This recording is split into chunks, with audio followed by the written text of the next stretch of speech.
The Balloon Hoax. Astounding news by express via Norfolk. The Atlantic crossed in 3 days. Single triumph of Mr. Monk Mason's flying machine.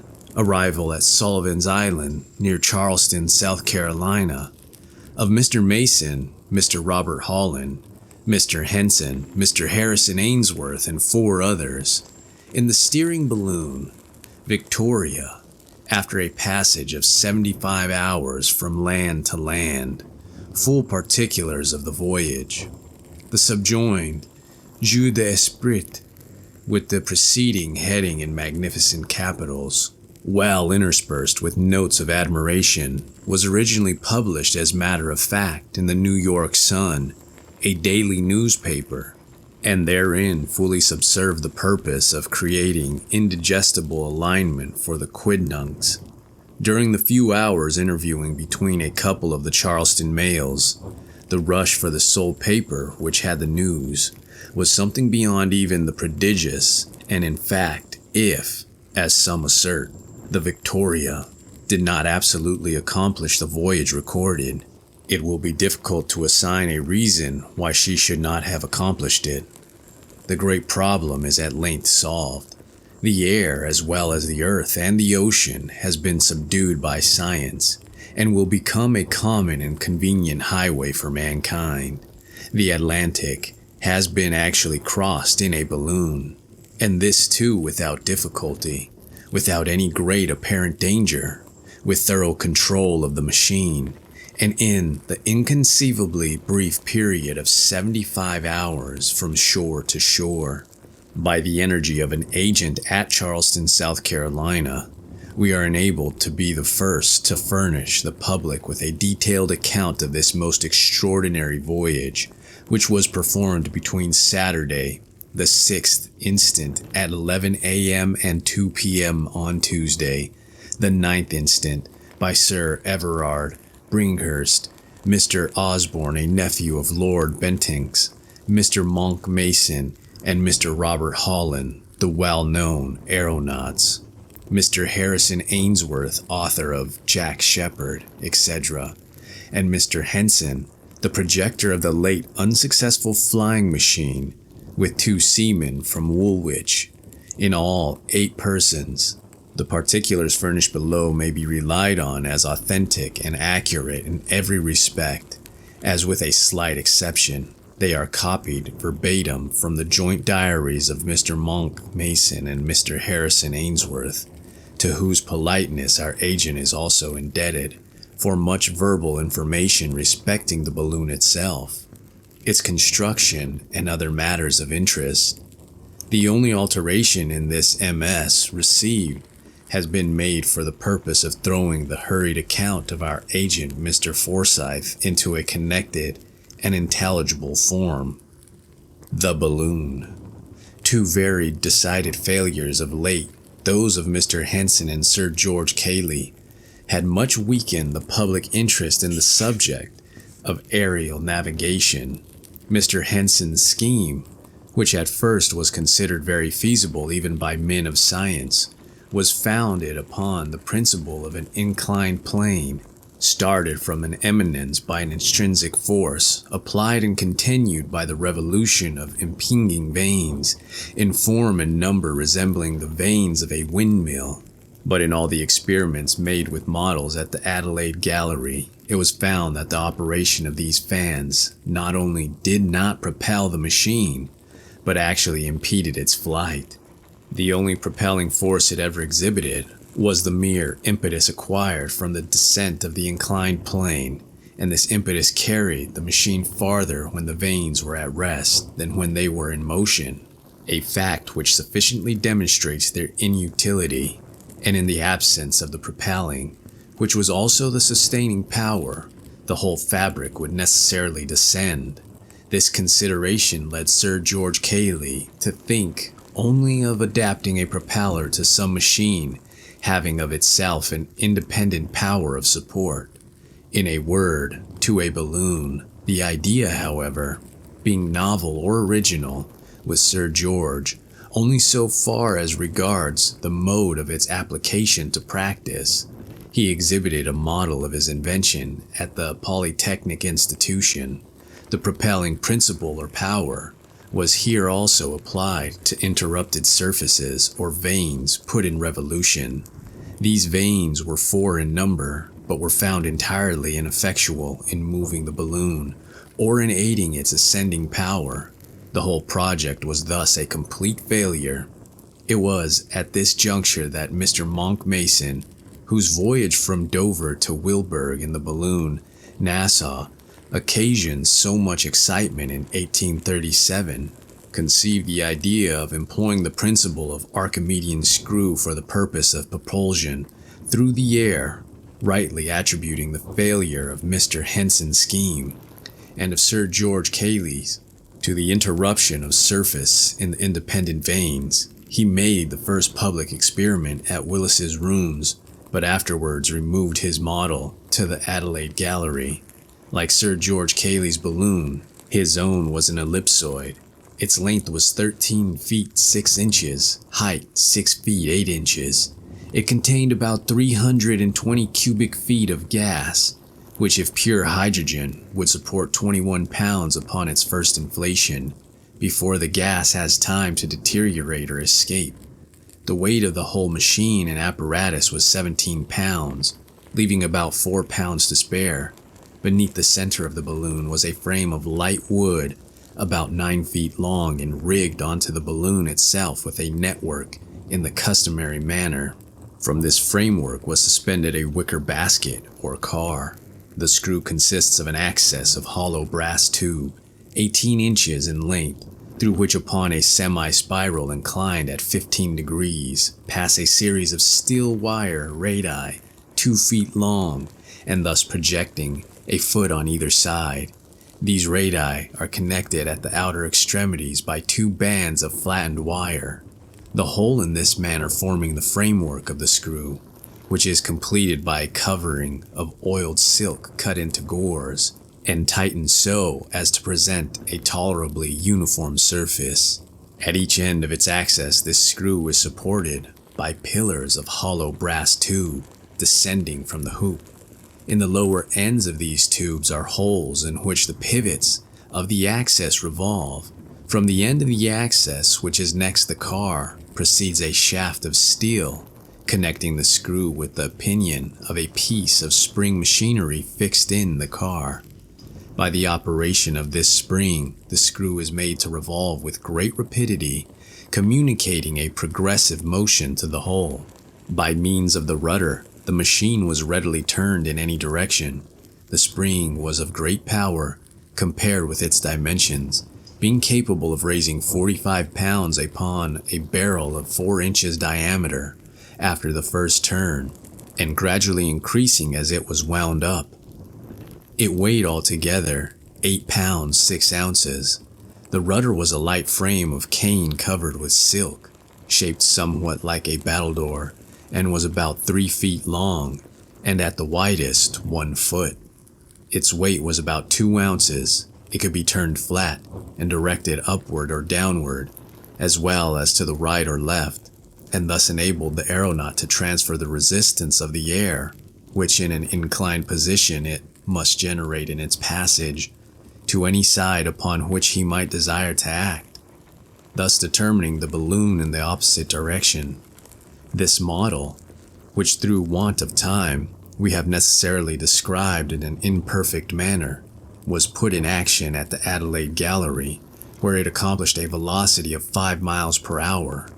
Although strange to say, it excited very little interest in comparison with the previous complex machine of Mr. Henson.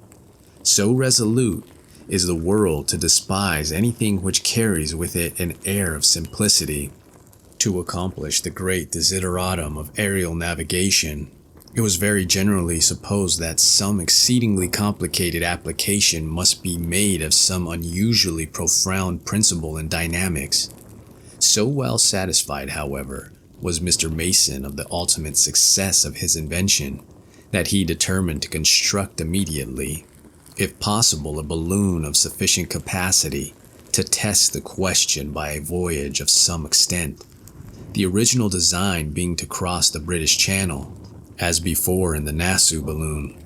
To carry out his views, he solicited and obtained the patronage of Sir Everard Bringhurst and Mr. Osborne, two gentlemen well known for scientific acquirement, and especially for the interest they have exhibited in the progress of aerostation. The project, at the desire of Mr. Osborne, was kept a profound secret from the public, the only persons entrusted with the design being those actually engaged in the construction of the machine, which was built under the superintendence of Mr. Mason, Mr. Holland, Sir Everard Bringhurst, and Mr. Osborne, at the seat of the latter gentleman near Pentrethal in Wales. Mr. Henson, accompanied by his friend Mr. Ainsworth, was admitted to a private view of the balloon on Saturday last, when the two gentlemen made final arrangements to be included in the adventure. We are not informed for what reason the two seamen were also included in the party, but in the course of a day or two, we shall put our readers in possession of the minutest particulars respecting this extraordinary voyage. The balloon is composed of silk, varnished with the liquid gum caoutchouc. It is of vast dimensions, containing more than 40,000 cubic feet of gas, but as coal gas was employed in place of the more expensive and inconvenient hydrogen, the supporting power of the machine, when fully inflated, and immediately after inflation, is not more than about 2,500 pounds. The coal gas is not only much less costly, but is easily procured and managed. For its introduction into common use for purpose of aerostation, we are indebted to Mr. Charles Green. Up to his discovery, the process of inflation was not only exceedingly expensive, but uncertain. 2 and even 3 days have frequently been wasted in futile attempts to procure a sufficiency of hydrogen to fill a balloon, from which it had great tendency to escape, owing to its extreme subtlety and its affinity for the surrounding atmosphere. In a balloon sufficiently perfect to retain its contents of coal gas unaltered, in quality or amount, for 6 months an equal quantity of hydrogen could not be maintained in equal purity for 6 weeks. The supporting power being estimated at 2,500 pounds, and the united weights of the party amounting only to about 1,200, there was left a surplus of 1,300, of which again 1,200 was exhausted by ballast. Arranged in bags of different sizes, with their respective weights marked upon them by cordage, barometers, telescopes, barrels containing provision for a fortnight, water casks, cloaks, carpet bags, and various other indispensable matters, including a coffee warmer, contrived for warming coffee by means of slack-lime, so as to dispense altogether with fire, if it should be judged prudent to do so. All these articles, with the exception of the ballast and a few trifles, were suspended from the hoop overhead. The car is much smaller and lighter in proportion than the one appended to the model.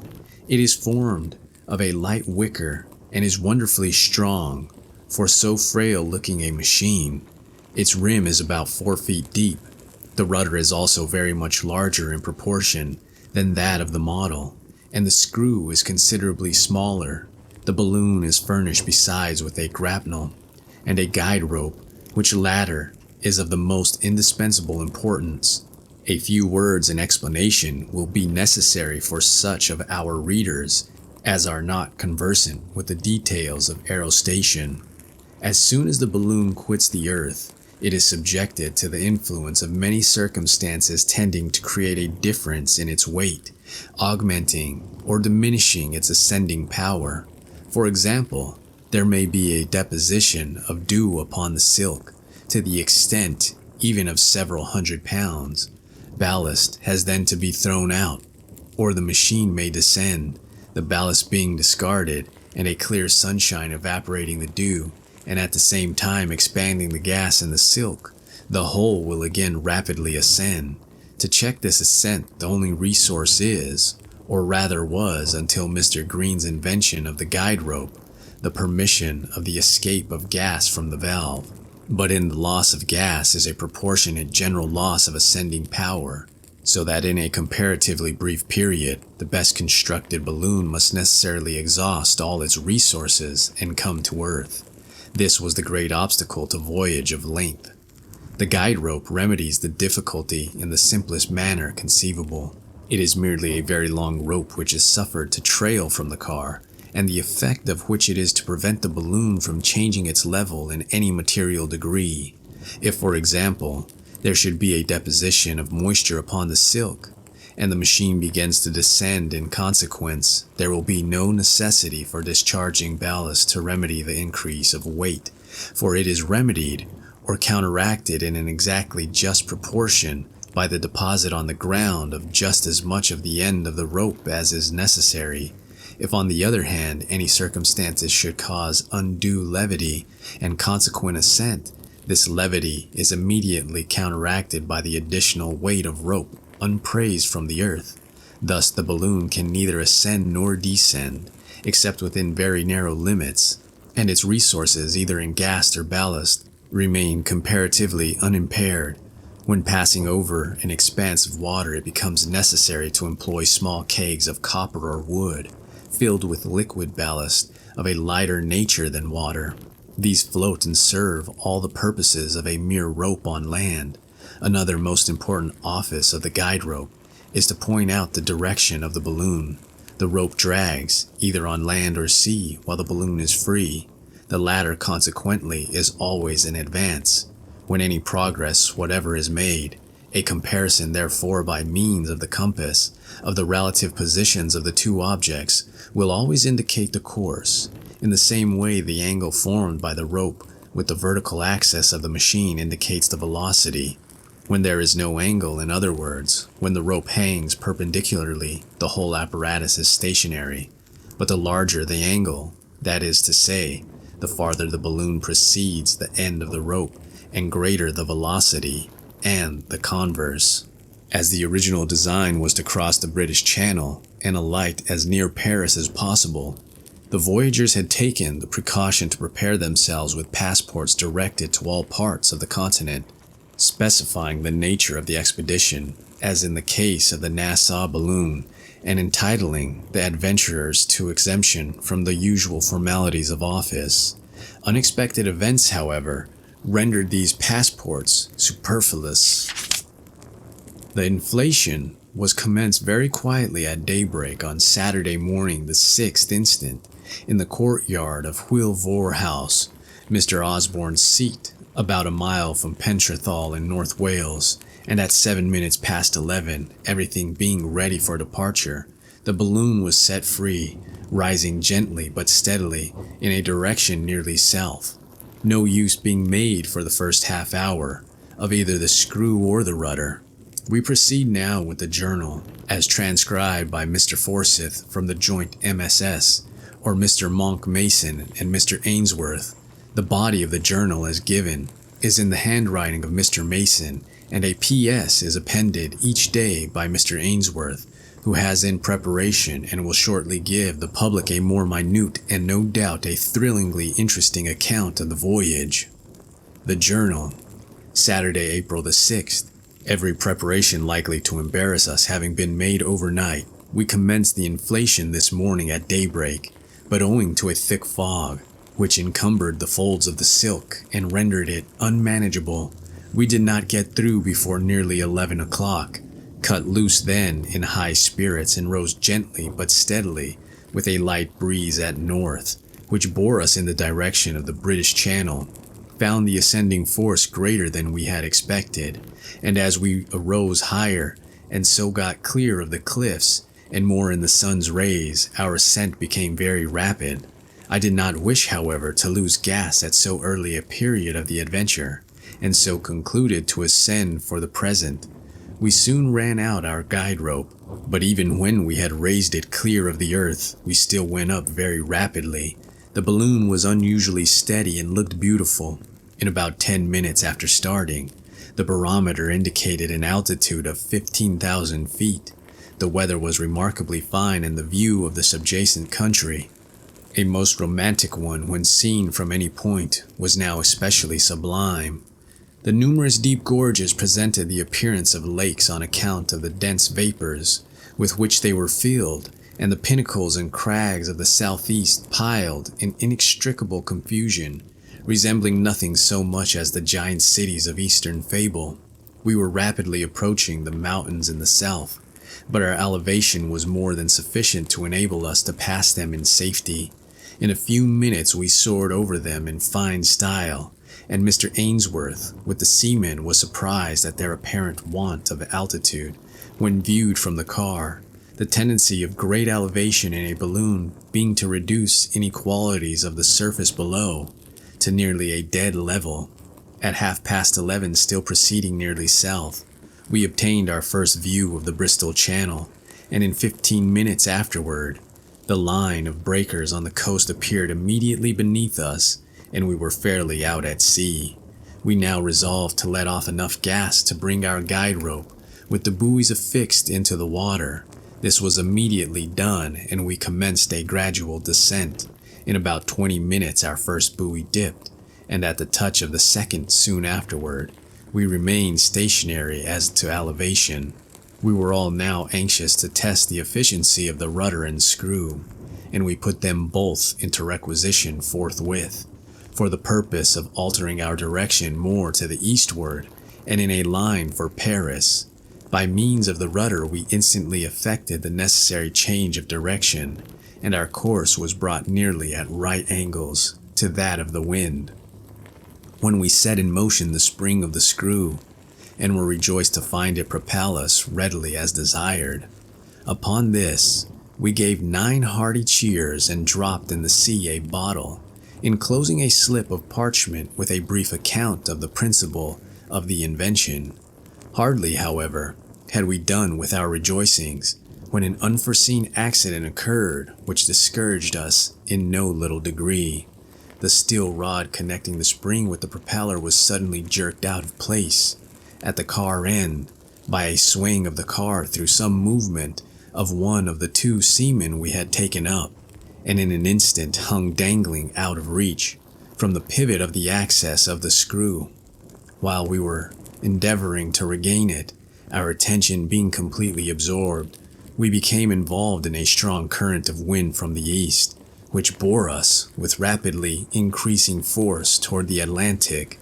We soon found ourselves driving out to sea at the rate of not less, certainly, than 50 or 60 miles an hour, so that we came up with Cape Clear at some 40 miles to our north, before we had secured the rod and had time to think what we were about. It was now that Mr. Ainsworth made an extraordinary, but to my fancy, a by no means unreasonable or chimerical proposition, in which he was instantly seconded by Mr. Holland, viz., that we should take advantage of the strong gale which bore us on, and in place of beating back to Paris, make an attempt to reach the coast of North America. After slight reflection, I gave a willing assent to his bold proposition, which, strange to say, met with objection from the 2 seamen only. As the stronger party, however, we overruled their fears and kept resolutely upon our course. We steered due west, but as the trailing of the buoys materially impeded our progress, and we had the balloon abundantly at command, either for ascent or descent, we first threw out 50 pounds of ballast, and then wound up, by means of a windlass, so much of the rope as brought it quite clear of the sea. We perceived the effect of this maneuver immediately in a vastly increased rate of progress, and as the gale freshened, we flew with a velocity nearly inconceivable, the guide rope flying out behind the car like a streamer for a vessel. It is needless to say that a very short time sufficed us to lose sight of the coast. We passed over innumerable vessels of all kinds, a few of which were endeavoring to beat up, but the most of them lying to. We occasioned the greatest excitement on board all, an excitement greatly relished by ourselves, and especially by our 2 men, who now under the influence of a dram of Geneva, seemed resolved to give all scruple of fear to the wind. Many of the vessels fired signal guns, and in all we were saluted with loud cheers, which we heard with surprising distinctness, and the waving of caps and handkerchiefs. We kept on in this manner throughout the day with no material incident, and as the shades of night closed around us, we made a rough estimate of the distance traversed. It could not have been less than 500 miles, and it was probably much more. The propeller was kept in constant operation, and no doubt aided our progress materially. As the sun went down, the gale freshened into an absolute hurricane, and the ocean beneath was clearly visible on account of its phosphorescence. The wind was from the east all night and gave us the brightest omen of success. We suffered no little from cold, and the dampness of the atmosphere was most unpleasant, but the ample space in the car enabled us to lie down, and by means of cloaks and a few blankets we did sufficiently well. P.S. by Mr. Ainsworth. The last 9 hours have been unquestionably the most exciting of my life. I can conceive nothing more sublimating than the strange peril and novelty of an adventure such as this. May God grant that we succeed. I ask not success for mere safety to my insignificant person, but for the sake of human knowledge and for the vastness of the triumph. And yet the feat is only so evidently feasible that the sole wonder is why men have scrupled to attempt it before. One single gale such as now befriends us. Let such a tempest whirl forward a balloon for 4 or 5 days. These gales often last longer, and the voyager will be easily borne in that period from coast to coast. In view of such a gale, the broad Atlantic becomes a mere lake. I am more struck just now with the supreme silence which reigns in the sea beneath us, notwithstanding its agitation, than with any other phenomenon presenting itself. The waters give up no voice to the heavens. The immense flaming ocean rise and is tortured uncomplainingly. The mountainous surges suggest the idea of innumerable dumb gigantic fiends struggling in impotent agony. In a night such as this, to me, a man lives a whole century of ordinary life, nor would I forego this rapturous delight for that of a whole century of ordinary existence. Sunday the 7th. Mr. Mason's MS. This morning the gale by 10 had subsided to an 8 or 9 knot breeze for a vessel at sea, and bear us, perhaps, 30 miles per hour or more. It has veered, however, very considerably to the north, and now at sundown we are holding our course due west, principally by the screw and rudder, which answer their purposes to admiration. I regard the project as thoroughly successful, and the easy navigation of the air in any direction, not exactly in the teeth of a gale, as no longer problematical. We could not have made head against this strong wind of yesterday, but by ascending we might not have got out of its influence, if requisite. Against a pretty stiff breeze I feel convinced we can make our way with propeller. At noon today, ascended to an elevation of nearly 25,000 feet by discharging ballast. Did this to search for a more direct current, but found none so favorable as the one we are now in. We have an abundance of gas to take us across this small pond, even should the voyage last 3 weeks. I have not the slightest fear for the result. The difficulty has been strangely exaggerated and misapprehended. I can choose my current, and should I find all currents against me, I can make a very tolerable headway with the propeller. We have had no incidents worth recording. The night promises fair. P.S. by Mr. Ainsworth. I have little to record, except the fact, to me quite a surprising one, that at an elevation equal to that of Cotopaxi, I experienced neither very intense cold nor headache, nor difficulty of breathing. Neither, I find, did Mr. Mason nor Mr. Holland, nor Sir Everard, Mr. Osborne complained of constriction of the chest. But this soon wore off. We have flown at a great rate during the day, and we must be more than halfway across the Atlantic. We have passed over some 20 or 30 vessels of various kinds, and all seem to be delightfully astonished. Crossing the ocean in a balloon is not so difficult a feat after all. Omni ignotum pro magnifico, mem.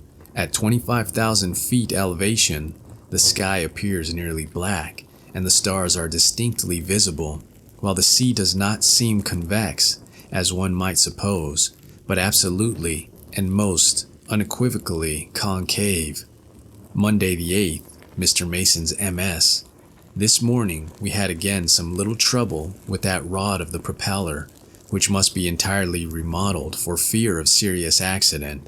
I mean the steel rod, not the vanes. The latter could not be improved. The wind has been blowing steadily and strongly from the northeast all day, and so far fortune seems bent upon favoring us.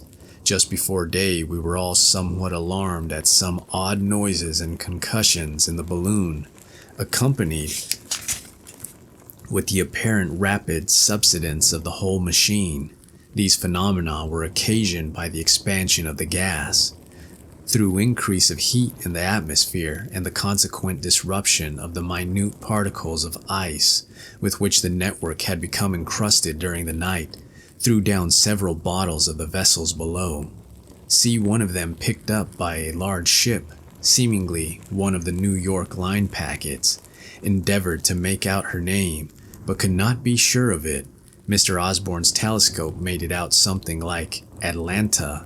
It is now 12 at night, and we are still going nearly west at a rapid pace. The sea is peculiarly phosphorescent. P.S. by Mr. Ainsworth. It is now 2 a.m. and nearly calm, as well as I can judge, but it is very difficult to determine this point, since we move with the air so completely. I have not slept since quitting Quilvor, but can stand it no longer and must take a nap. We cannot be far from the American coast. Tuesday the 9th, Mr. Ainsworth's MS. 1 p.m. we are in full view of the low coast of South Carolina. The great problem is accomplished. We have crossed the Atlantic, fairly and easily crossed it in a balloon. God be praised. Who shall say that anything is impossible hereafter? The journal here ceases. Some particulars of the descent were communicated, however, by Mr. Ainsworth to Mr. Forsyth. It was nearly dead calm when the voyagers first came in view of the coast, which was immediately recognized by both the seamen and by Mr. Osborne. The latter gentleman having acquaintances at Fort Moultrie, it was immediately resolved to descend in its vicinity. The balloon was brought over the beach, the tide being out and the sand hard, smooth and admirably adapted for a descent, and the grapnel let go, which took firm hold at once. The inhabitants of the island and of the fort thronged out, of course, to see the balloon, but it was with the greatest difficulty that anyone could be made to credit the actual voyage. The crossing of the Atlantic, the grapnel caught at 2 p.m. precisely, and thus the whole voyage was completed in 75 hours, or rather less, counting from shore to shore. No serious accident occurred. No real danger was at any time apprehended. The balloon was exhausted and secured without trouble, and when the MS, from which this narrative is compiled, was dispatched from Charleston, the party were still at Fort Moultrie. Their further intentions were not ascertained, but we can safely promise our readers some additional information either on Monday or in the course of the next day at furthest. This is unquestionably the most stupendous, the most interesting, and the most important undertaking ever accomplished, or even attempted by man. What magnificent events may ensue, it would be useless now to think of determining.